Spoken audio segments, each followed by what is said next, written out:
YouTube channel don't ফিয়াৰ two learn. আজি মই আকৌ আহিলো তোমালোকৰ মাজলৈ আৰু এটা ভিডিঅ' লৈ। আৰু আজি মই তোমালোকক শিকাম নাউনৰ শেষৰ যিটো ভাগ সেইটো, আৰু সেইটো হৈছে আৰু একো নহয় মেটেৰিয়েল নাউন।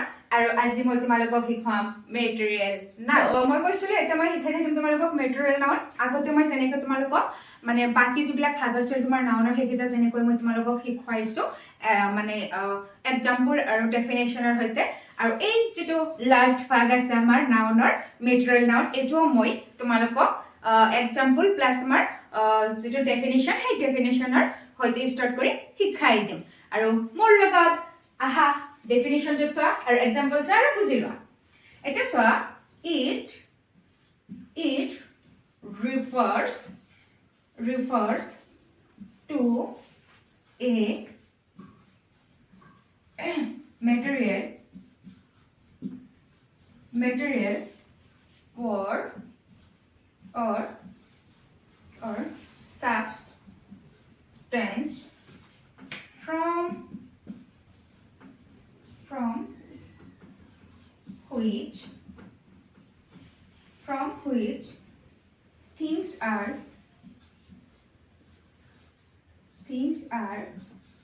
made. এতিয়া চোৱা, এই পৃথিৱীত মানে যে কিছুমান এনেকুৱা বস্তু যিবিলাক বস্তু আছে বা সামগ্ৰী আছে, সেইবিলাক সামগ্ৰী কিবা নহয় কিবা মানে তোমাৰ মেটেৰিয়েল কি হৈছে বনোৱা হৈছে। যেনেকুৱা মই তোমালোকৰ মানে ইয়াতে কিছু আছে মাৰ্কাৰ চোৱা, যিটো মাৰ্কাৰৰ যিটো মানে চকুৰ যিটো মানে আৱৰণ, এইটো কি হৈছে প্লাষ্টিকেৰে বনাইছে। তো এইটো কি হয়, এটা মেটেৰিয়েল হয়। ঠিক তেনেকৈ এনেকুৱাকৈ যেনেকৈ যিবিলাক বস্তু তোমাৰ বনোৱা হৈছে মেটেৰিয়েলেৰে, সেই মানে কি মেটেৰিয়েলেৰে বনোৱা বস্তুবোৰক কি বুলি কোৱা হয়, মেটেৰিয়েল নাউন বুলি কোৱা হয়। মানে নাম বুজোৱা মানেতো নাম মানেতো নাউন। তো সেইকাৰণে মানে কি ভাগ কৰি দিছে যে মেটেৰিয়েলেৰে যিবিলাক বস্তু বনাইছে সেইবিলাক কি হ'ব, তোমাৰ মেটেৰিয়েল নাউন হ'ব। আৰু এই ক্ষেত্ৰত মই তোমালোকক যদি এক্সাম্পল যিবিলাক আছে সেইবিলাক যদি দিওঁ, তোমালোকে সঁচাকে ভাবিব ও আচ্ছা এইবিলাক মেটেৰিয়েল নাউন হয় নেকি, মানে কনফিউজিং দূৰ হৈ যাব আমাৰ। মানে সততে মানে কি আমাৰো আছিল, যেতিয়া সৰু আছিলো আমি এইবিলাক মানে কি বস্তুলে যথেষ্ট মানে কি কনফিউজিং আছিল যে একচুয়ালি এইটো কি, মানে নাউনৰ মানে যি পাঁচটা ভাগ আছে মানে সেই পাঁচটা ভাগৰে মানে কি আচ্ছা এইটো নাম মানেতো নাউন, তো এই ভাগ কোনটো কোন ভাগত পৰে, তো কনফিউজিং থাকে আৰু ল'ৰা ছোৱালী মানে আমাৰো আছিল তোমালোকৰ মানে দৰে যেতিয়া আমি আছিলো। তো আহা মই তোমালোকক এক্সাম্পলৰ সৈতে শিকাই দিম। এতিয়া চোৱা এক্সাম্পল, প্লাষ্টিক। আজিকালিতো প্লাষ্টিকৰ কথা কবই নালাগে। মৰ্নিংটো আমাৰ ষ্টাৰ্ট হয় প্লাষ্টিকেৰে, ব্ৰাছ কৰো আমি কিহেৰে, প্লাষ্টিকৰ মানে ব্ৰাছেৰে, হয় না?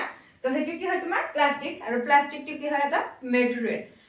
ঠিক তেনেকৈ আছে চোৱা, ছোৱালীবিলাক স্পেচিয়েলি কি ভাল পায়, পছন্দ কৰে গল্ড মানে সোণৰ বস্তু চালে আৰু ছোৱালীবিলাকৰ মানে আৰু একো নালাগে, মানে আৰু জুৱেলাৰী দেখা পায়, মানে সাজি কাজি সকলো ছোৱালীয়ে ভাল পায়।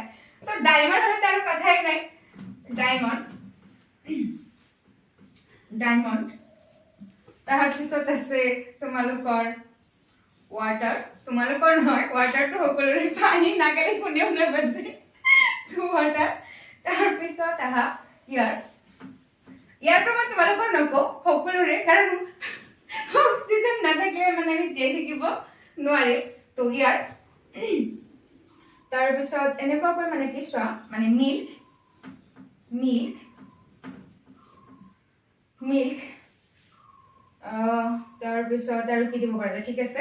মানে এনেকুৱাকৈ চোৱা, মানে মই কি কৈছিলো যিবিলাক বস্তু কি হয় মেটেৰিয়েলেৰে বনোৱা হয়, কোনো নহয় কোনো মানে কি তোমাৰ মেটেৰিয়েল কি হৈছে তোমাৰ তৈয়াৰী হৈছে, তো সেইবিলাক সামগ্ৰীক কি বুলি কোৱা হয়, মেটেৰিয়েল নাউন বুলি কোৱা হয়।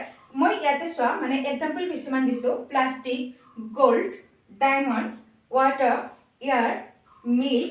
নিশ্চয়কৈ মোৰ ভিডিঅ'টো আজি পানী হাঁহি উঠা লাগি আছে তোমালোকৰ, কাৰণ মই সঁচাকৈ ভিতৰৰ পৰা মানে অলপ মানে হাঁহি উঠিছে। মানে যিহেতু ময়ো ছোৱালী, যেতিয়া মই তোমালোকক কৈছিলো গল্ড পিন্ধো বুলি ভাল পায়, তো মোৰ নিজৰে হাঁহি উঠি আছিল। তো ডায়মণ্ড হলেতো কথাই নাই। তাৰপিছত ৱাটাৰ, তোমালোকে মানে আমি সকলোৱে জানো ৱাটাৰ মানে পানীটো নোহোৱাকৈ মানে আমি জীয়াই থাকিব নোৱাৰিম, পানীৰ পাণ বুলি কয়, পানী। তাৰপিছত ইয়াৰ মিল্ক, এইবিলাক কি হয় তোমাৰ মেটেৰিয়েল নাউনৰ ভাগত পৰে। থেংক